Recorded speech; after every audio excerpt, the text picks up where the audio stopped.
grand rising, grand afternoon, depending on what time of day that you're watching this, or evening. I pray that you are having a blessed, safe, and prosperous day. Productive as well. I want to talk to you a little bit about what's going on. Forgive me if you're not in the United States and you're seeing this. We don't want to pretend like everything revolves around the United States of America, because it does not. But I can only really, fully comment about events that's going on inside of the country that I reside in, that I was born in, and anywho, regarding the Miss Jackson,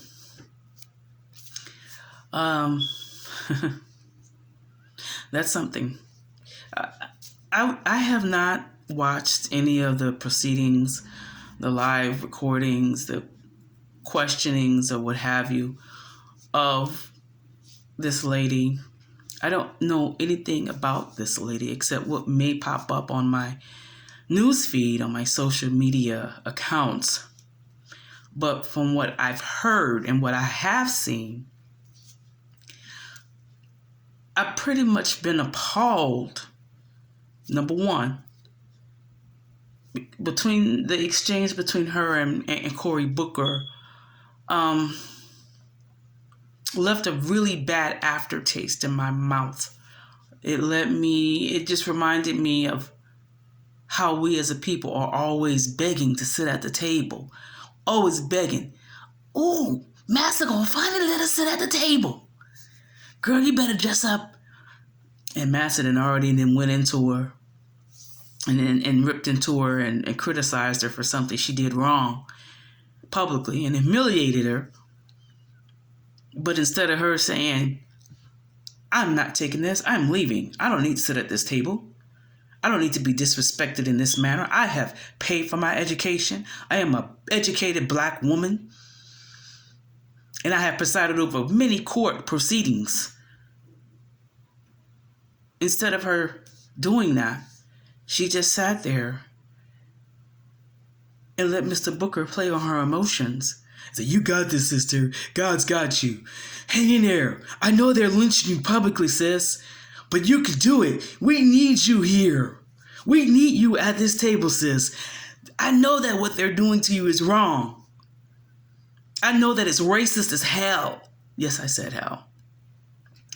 But you hang in there, sis. I'm proud of you, and you're worthy. You're worthy to be persecuted publicly and humiliated and questioned in areas where if you were a white man guilty of the same thing, you would just be exonerated and sent to a prison in luxury. Don't get me started. No. Instead, she sits there and she cries. Like she really does have to sit there and take it. She really believes. Nothing against sis. Odabo, my sis. But she really believes that her presence there is going to make a difference. And she's not the only one. There are many of you that believe that lie. That a Black woman on the Supreme Court is going to make a difference.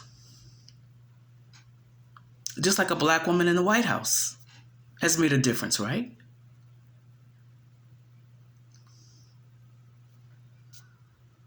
You know, the definition of insanity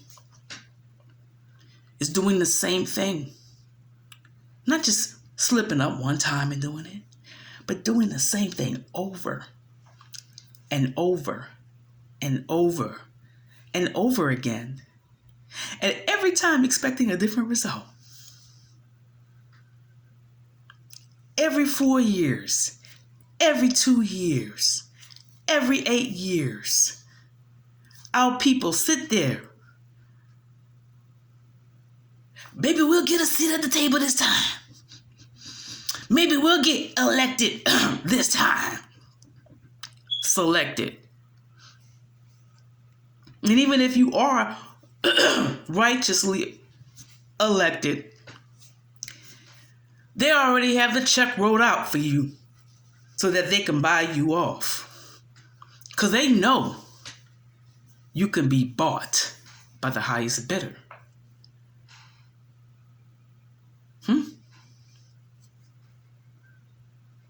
But continue to believe in the lie that I've heard called politricks, not politics, pile of tricks. We continue to believe the lie that our presence makes a difference. That your vote counts. Like it counted a year or so ago, right? I mean, look at all the benefits that we as a people have now because your vote counted, right?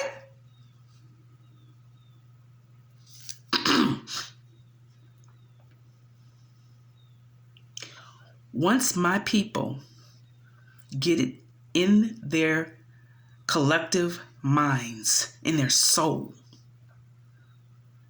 that we don't, this democracy this thing that they call democracy, this poison that they have peddled throughout the world and called it democracy, supposedly set people free from apartheid and all kind of other oppression and governmental systems. It's not meant for us. It's not meant for us. It don't work for us. It's meant for them. They set it up so that they can have the advantage. They never set it up so that we can get the advantage, my people. Understand that. And no amount of voter reform, no amount of getting us in office or on the ballot, I don't care how wonderful they speak. I don't care how much they make you cry and move your emotions. I don't care if they perform signs, wonders, and miracles. This government system that is called a democracy is not meant for people who have African blood running through their veins. We operate best in a tribal system. And we can't have a tribal system here. We have to have our own so that we can operate in the form of government that is most healthy and conducive for us as a people.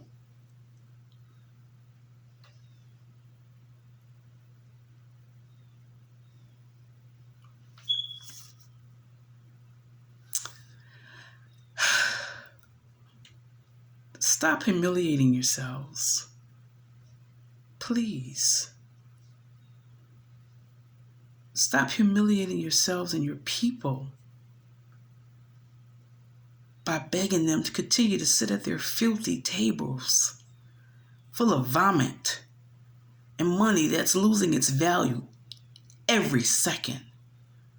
And it doesn't matter what part of the world you're in. Because every currency that's running through this world is based upon the U.S. dollar right now.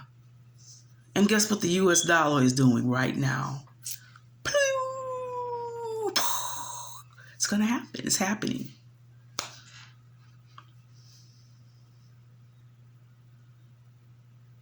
It's time to get your stuff, pack up, get off, just get up from the table. You're not being served there. You're not being respected there. And if you do get a seat there and you you do manage to be able to sit still, you can't say anything.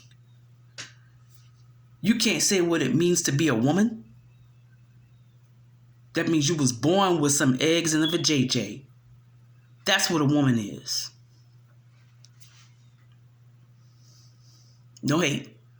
But facts.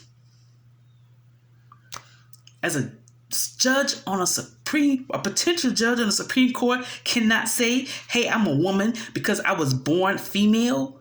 I was born with a vagina. I was born with eggs and ovaries and a uterus. She can't say that because she might offend somebody. What happened to judges telling the truth, for standing up for truth? But y'all, oh, we want to sit at the table. We want to sit at the... Stop the madness. Please, stop. Get up from the table and let's go get our own house. Not table. Never mind our own table. Because it's still in a dilapidated house that's falling all around us. Let's get our own house, people. Let's build the furniture from scratch. Sit at our own tables. Make our own rules. Our own schools.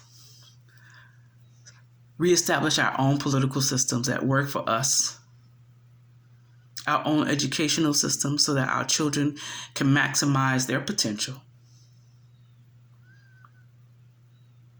Do you know that the police do not carry guns in the Gambia in Africa? They don't have to. Can you imagine governing and policing a whole country of people, a whole region of people, and the police, not one police officer has a gun? Can you imagine that?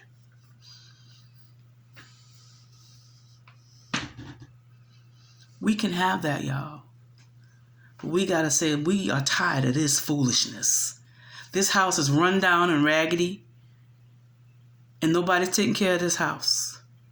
And it's time to get up and have our own. Who with me?